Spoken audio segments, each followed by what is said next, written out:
also have this objection that we use as lawyers called non-responsive when a witness fails to actually answer the question. But nevertheless, let me address the survivors, because that's exactly who they are. They are not victims, they are survivors. Let me say thank you for having more courage and moral clarity in your pinky fingers than the entire Department of Justice. We are currently the laughing stock of the world, partially because of the failed leadership within the DOJ, as we see kings and queens falling everywhere around the world. But we don't know the basics of right and wrong in this country, because it's not about partisanship. And that's why I applaud Thomas Massie, because he's the only person on the Republican side that has a backbone and knows how to stand up to corruption. But nevertheless, let me keep going. My Democratic colleagues have been attacked this entire committee hearing. They have been lied on, and frankly, the American people weren't looking for that. They were looking for answers about the corruption that they see coming from this administration. In the written testimony of this witness, of this particular witness, she stated that when she took office, she had two main goals. The first was to end the weaponization of justice, and second, to return the department to its core mission. Not only have you lied about both, you've intentionally done the exact opposite.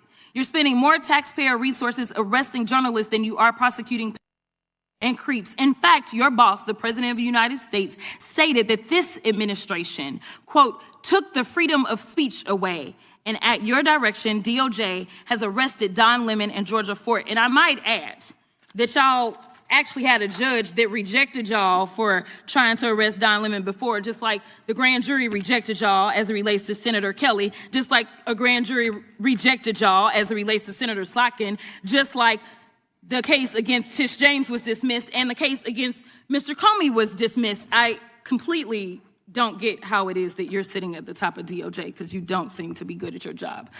You're spending more taxpayer resources arresting these journalists. In fact, we know after Georgia Fort and Don Lemon were arrested, we know that there were homes of journalists that were raided. We know that threatening against students protesting your actions and forced tech companies to remove apps used to track ISIS activities. But let's circle back to you protecting creeps, because I want to talk about the president and his possible involvement with Jeffrey Epstein. Now, I don't know what the president might have done with Jeffrey Epstein, but unlike this administration, I believe that facts matter, so let's talk about the facts. Fact number one, Donald Trump is one of the most named people in the Epstein files. At least 5,000 files contained more than 38,000 references to Trump, his wife, or Mar-a-Lago. Fact number two, Jeffrey Epstein and Ghislaine Maxwell available to Trump on multiple occasions. For example, according to this file, Ghislaine Maxwell presented President Trump, who spent more than 20 minutes apparently flirting with her. Here's another example. This shows notes from FBI investigators that describe Jeffrey Epstein transporting a victim to Mar-a-Lago to meet with President Trump, where he bragged to Trump that, quote, this is a good one. Now, I'm not saying that the president is. There is a lot of evidence in these files that suggests that he's very close friends with a lot of men who are. What's crazy about all of this is just that this is a big cover-up. And this administration is engaged in it. In fact, this administration is complicit. But there are numerous others, like how the DOJ is attempting to obstruct justice in the investigation of the rogue agents American citizens, or how the DOJ seized voter data from Fulton County in an attempt to steal the 2026 midterm elections, or how federal agents have Tom Homan on tape accepting a bribe and your agency killed the investigation, or how your agency is ready to give the president a $230 million payday, which is unconstitutional. The Constitution is clear. The president shall not receive any payment except his salary while in office. The fact of the matter is that you will be remembered as one of the worst attorney generals in history. An attorney general who has prioritized obstruction over justice, corruption over the law, fealty to the president over loyalty to the Constitution. And Mr. Chairman, I will yield. Gentlelady yields. Gentleman from Missouri is recognized. Excuse me, gentleman from Kansas, the Attorney General, former Attorney General, Mr. Schmidt is recognized. Thank you, Mr. Chairman, and General Bondi, thanks for being here. Did you have anything you wanted to say before we talk? I do. Thank you, Congressman. Thank you, my friend, for many years. I find it interesting that she didn't even want to try, Congresswoman Crockett, to ask any questions, because she certainly did not condemn her leader, Hakeem Jeffries, for taking money from Jeffrey Epstein after Epstein was convicted, And I will be brief to give you your time, Congressman. This is what she didn't want to talk about. Texas from Cuba. What are we talking about? Convict Texas. some of these. Time belongs That to you the refuse gentleman to even from acknowledge Kansas. they are here. Time belongs to the Texas. gentleman from Kansas. Mr. Chairman, could I have a few seconds You back bet, to make you up bet. for the yelling? Thank you. General, Thank did you have you, anything Congress. further to say? Texas, convicted of homicide. Cecil Joseph from Dominican Republic. Texas. Khalid Khan from Afghanistan. That's why. In her view, the witness had already shown she had no intention of answering anything meaningful. Instead, Crockett turned to a fellow lawmaker and ran through a rapid moral checklist. Right or wrong, the sexual exploitation of children. Wrong. Right or wrong, the killing of random citizens. Definitely wrong. Right or wrong, a sitting president enriching himself while in office. Definitely wrong. The point landed hard. She was drawing a bright line that she insisted should not depend on party labels. Then she addressed the survivors seated in the hearing room, calling them survivors rather than victims and praising them for possessing more courage and moral clarity in their smallest gestures than the entire Department of Justice currently displayed. Crockett argued that the United States had become an international joke partly because of failed leadership at the Justice Department. Kings and queens were falling elsewhere while America, she claimed, could no longer agree on the simplest distinctions between right and wrong. She singled out Republican Representative Thomas Massie as the only member on the other side of the aisle who still possessed a backbone and was willing to stand against corruption. From there, she moved directly into the heart of her critique. Bondi's written testimony had stated two primary goals upon taking office: ending the weaponization of justice and returning the department to its core mission. Crockett said both statements were false and that the opposite had occurred on purpose. She accused the department of pouring more taxpayer money into arresting journalists than into prosecuting people connected to the exploitation of minors. She named Don Lemon and Georgia Ford as examples of journalists who had been targeted. A judge had previously rejected an attempt to arrest Lemon. She noted, just as grand juries had rejected cases involving Senator Kelly and Senator Slotkin. The case against Tish James had been dismissed. The case against James Comey had been dismissed. Crockett expressed open disbelief that Bondi remained at the top of the Justice Department, given what she described as a consistent pattern of failure. Homes of journalists had been raided after the Lemon and Ford arrests. Students protesting administration actions faced threatened prosecution. Tech companies have been pressured to remove apps used to track certain extremist activities. All of it, according to Crockett, pointed to priorities that had nothing to do with equal justice. Then she circled back to the Epstein files and the question of possible presidential involvement. She was careful with her language. She stated she did not know what the president might have done with Jeffrey Epstein, but unlike the current administration, she believed facts still mattered. Fact 1, she said, Donald Trump ranks among the most frequently named individuals in the Epstein files. At least 5,000 files contain more than 38,000 references to Trump, his wife, or of the Mar-a-Lago property. Fact 2, according to material she referenced, Jeffrey Epstein and Ghislaine Maxwell had made young girls available to Trump on multiple occasions. One file allegedly described Maxwell presenting a young girl to the future president, who then spent more than 20 minutes interacting with her. Another set of notes from FBI investigators reportedly described Epstein transporting a victim to Mar-a-Lago to meet Trump while bragging that this one was particularly good. Crockett paused to clarify. She was not calling the president a pedophile. She was saying the files contained substantial evidence that he maintained close relationships with many men who were. The larger issue, in her view, was a cover-up in which the administration remained actively complicit.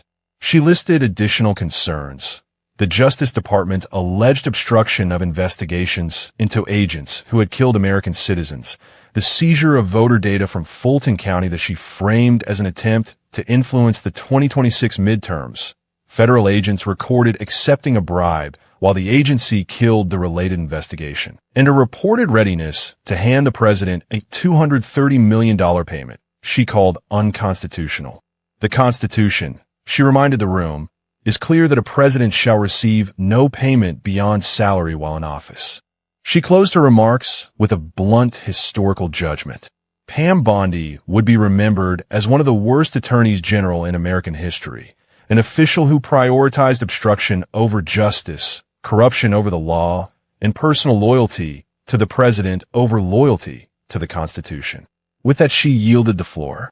The next speaker was Representative Derek Schmidt of Kansas, a former state attorney general who had served alongside Bondi in earlier years.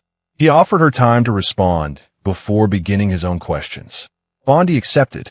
She noted that Crockett had chosen not to ask any questions at all and observed that the Congresswoman had also declined to condemn her own party leader, Hakeem Jeffries, for accepting money from Jeffrey Epstein after Epstein's conviction.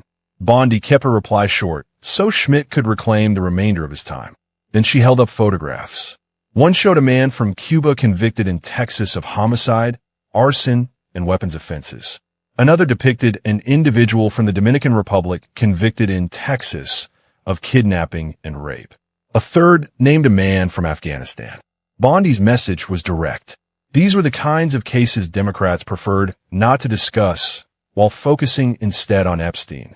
She suggested the real story was the crime happening inside their own states.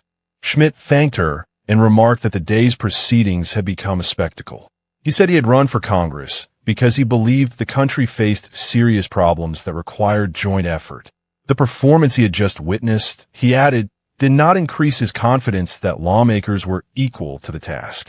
He recalled serving with Bondi for 8 years when she was Florida's Attorney General, and he held the same post in Kansas, describing her work then as professional and expressing gladness at serving alongside her again in their new roles. The exchange left both sides claiming victory in the court of public opinion. Supporters of Crockett praised her for refusing to waste time on a witness she considered uncooperative and for forcing the Epstein files back into the center of the conversation. They argued that the sheer volume of references to the president in those files demanded independent scrutiny rather than political protection. Critics of Crockett countered that her refusal to ask questions revealed a preference for speech-making over oversight, and that her selective focus ignored real public safety issues in communities she represented. Bondi's defenders highlighted her decision to place the names and faces of convicted offenders on the table as a reminder that justice must also address street-level violence, and that foreign nationals with serious records remained a legitimate concern. The presence of Epstein survivors in the hearing room added another layer of tension. Several had waited years for fuller transparency about the network that had harmed them. The partial release of files under the Epstein Files Transparency Act had already produced both new information and fresh controversy over redactions and the handling of victim identities. Bondi had previously stated that any accusation of criminal wrongdoing would be taken seriously and investigated. Yet the pace and completeness of the releases continued to draw bipartisan frustration. Later reporting showed that responsibility for managing the bulk of the document process had been delegated to other senior officials, a detail that only intensified questions about accountability at the highest levels of the department. Crockett's decision to frame the entire confrontation around moral clarity rather than procedural questions reflected a broader shift in how some members of Congress now approach high-profile oversight hearings. Traditional back and forth questioning can be easily deflected. A prepared statement delivered at full volume, especially when survivors are present, creates a different kind of pressure. Whether that approach produces more transparency or simply more viral clips remains an open debate. What is not in dispute is that the February hearing became one of the most widely shared moments of the session precisely because both participants refused to soft-pedal their positions. The larger context surrounding the Epstein files continues to evolve. Millions of pages have been released, while millions more remain under review or subject to privilege claims.